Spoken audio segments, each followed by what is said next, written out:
In the summer of 1966, 3 young children headed to the beach, expecting a day like any other. Yet as night fell, their absence transformed into a haunting crime that would grip Australia.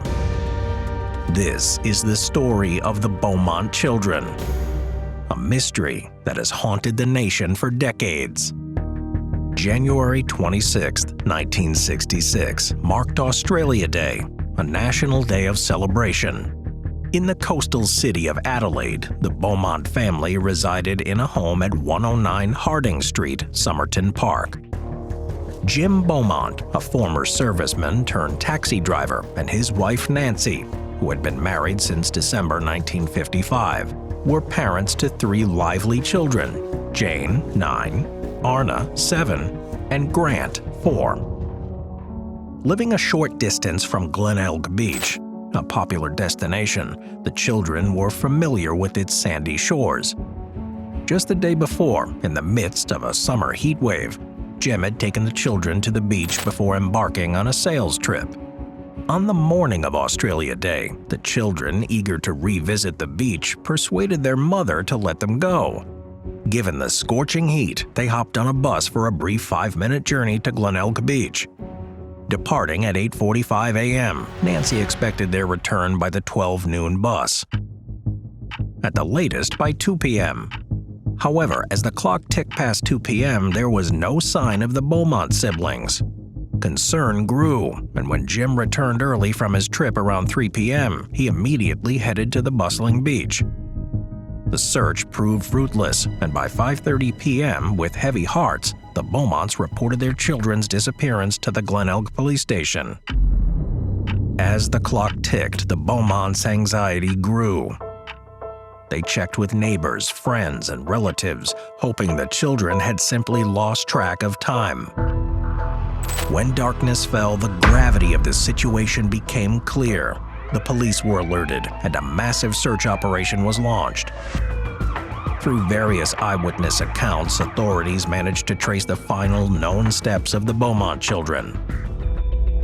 Multiple witnesses reported seeing the Beaumont children at Collie Reserve, close to Glenelg Beach, accompanied by a tall man with fair to light brown hair, a thin face, and appearing to be in his mid-30s.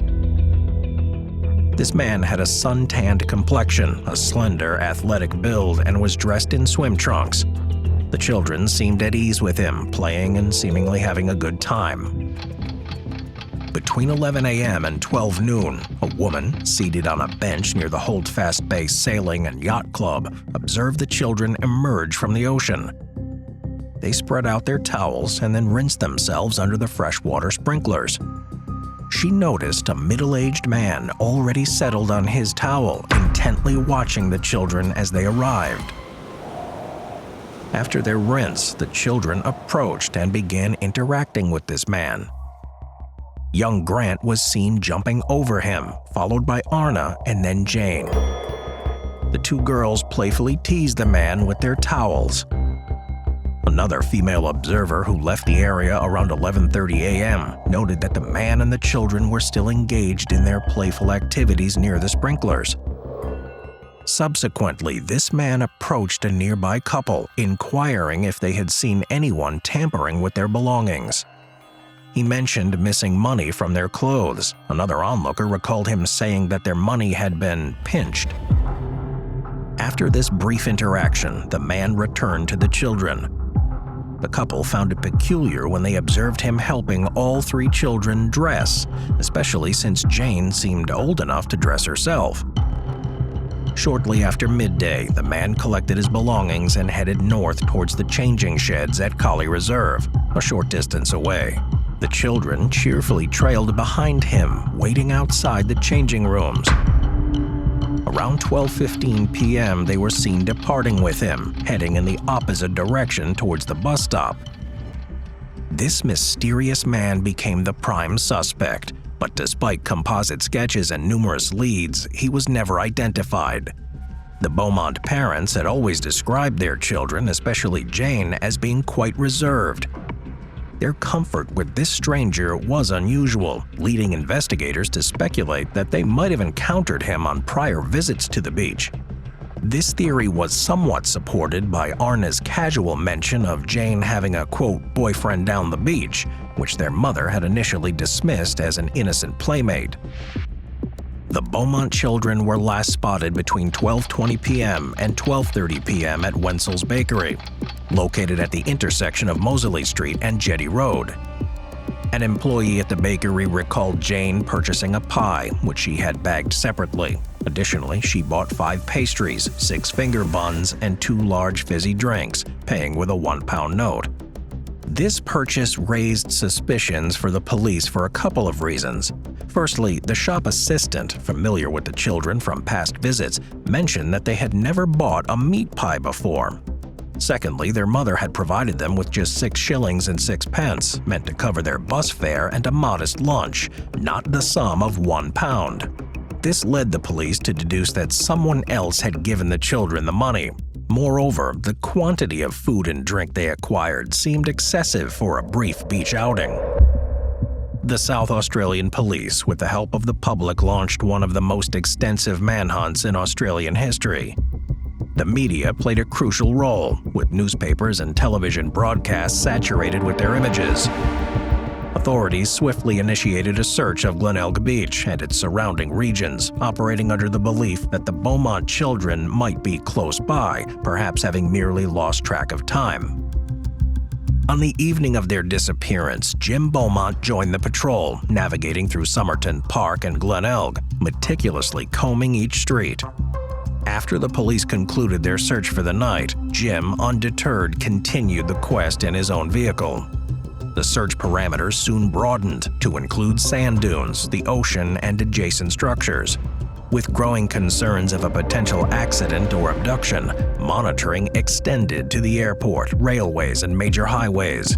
Within a day, the entire country was gripped by the unfolding mystery. On January 29th, the Padawalonga boat haven was emptied following a tip from a woman who claimed to have conversed with the 3 children, bearing a striking resemblance to the Beaumont siblings, near the haven around 7 p.m. on the day they vanished. Despite the combined efforts of police cadets and emergency response teams scouring the vicinity, no evidence was uncovered. Theories abounded. Some believed that the children had drowned, their bodies swept out to sea. Others speculated that they had been kidnapped by a child trafficking ring or a cult. But the most chilling theory was that they had been abducted and murdered. One significant suspect in the case was Harry Phipps, a businessman and factory owner from Glenelg. Phipps faced accusations of sexual abuse from his son and another woman who claimed she was assaulted by him in the 1970s. These allegations were prominently discussed in Alan Whitaker's book, The Satin Man: Uncovering the Mystery of the Missing Beaumont Children, which delved into Phipps' potential involvement. Whitaker expressed to the media outlets that Phipps was among the most plausible suspects they had considered over the years.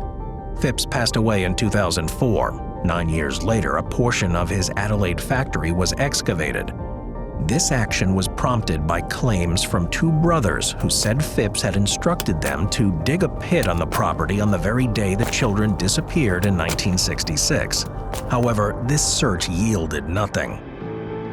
In 2018, Phipps' grandson, Nick, shared with the media that his father, Phipps' son, claimed to have seen Phipps with the Beaumont children at his residence on the day they vanished. Nick recounted his father's claim of witnessing the children being carried out and placed in a Cadillac. In a renewed effort in 2018, authorities, with the help of forensic experts and volunteers, revisited Phipps' factory, searching for any remains of the Beaumont children. Unfortunately, this search only discovered animal bones, providing no new insights into the 1966 case. Bevin Spencer von Einem, a convicted child murderer from Adelaide, has been considered a suspect in the mysterious disappearance of the Beaumont children. In 1984, Bevin Spencer von Einem was handed a life sentence for the heinous murder of 15-year-old Richard Kelvin, son of Adelaide newsreader Rob Kelvin. This conviction, however, was just the tip of the iceberg in the shadowy world of von Einem's suspected crimes. Investigators have long harbored suspicions that von Einem might not have acted alone and could have been deeply involved in other chilling disappearances, most notably that of the Beaumont children. Despite these suspicions, no accomplices were ever formally charged, and von Einem remained tight-lipped about any potential involvement in other cases. A crucial lead came from an informant, known only as Mr. B. He recounted a disturbing conversation in which von Einem chillingly boasted about abducting 3 children from a beach years prior. He spoke of taking them home for sinister experiments, where he performed what he described as brilliant surgery on them. This alleged act resulted in the death of 1 child, prompting von Einem to kill the other 2. He claimed to have discarded their bodies in bushland south of Adelaide. The description and sketches from 1966 eerily matched von Einem's appearance, making him a prime suspect in the eyes of many. Further casting suspicion on von Einem was his known predilection for visiting Glenelg Beach, where he was said to watch children in the changing rooms. While he would have been around 20 to 21 years old at the time of the Beaumont children's disappearance in 1966, his known modus operandi and the age of his victims made him a prime suspect. Von Einem also chillingly claimed to another witness that he had abducted 2 girls from the Adelaide Oval during a football match, yet another high-profile disappearance. In a significant development in 2007, police began examining old Channel 7 footage from the initial search for the Beaumont children. The video revealed a young man strikingly similar to von Einem among the crowd. This discovery further intensified the spotlight on him, with authorities urging the public to come forward with any information that could help identify this individual. Around 2 years after the children vanished, the Beaumont family received 2 letters, one seemingly penned by Jane and the other by a man claiming to be holding the children. These letters bore a Dandenong, Victoria postmark. The brief contents hinted at a somewhat comfortable life with the man who was their supposed captor. Initial police assessments after comparing the letters with Jane's previous writings leaned towards their authenticity. The letter from this guardian expressed his willingness to return the children and specified a rendezvous point. Following the instructions, the Beaumont parents, accompanied covertly by a detective, went to the mentioned location, but no one showed up. Later, another letter, allegedly from Jane, was received. It conveyed that the man had intended to release the children, but upon spotting the undercover detective, felt betrayed and chose to retain them. No subsequent letters were received. However, in 1992, advancements in fingerprint technology revealed the letters to be a cruel prank. The perpetrator, a 41-year-old man who had been a teenager when he wrote the letters, was identified. Due to the significant time gap, he faced no legal consequences. The Beaumont children's disappearance had a profound impact on Australian society. The carefree days of when children roamed freely, playing in the streets and visiting local parks without supervision were gone. Parents became more protective, and a palpable sense of fear permeated communities across the country. Jim and Nancy Beaumont, devastated by the loss of their children, never gave up hope. They remained in their family home, waiting for a knock on the door, a phone call, any sign of their beloved children.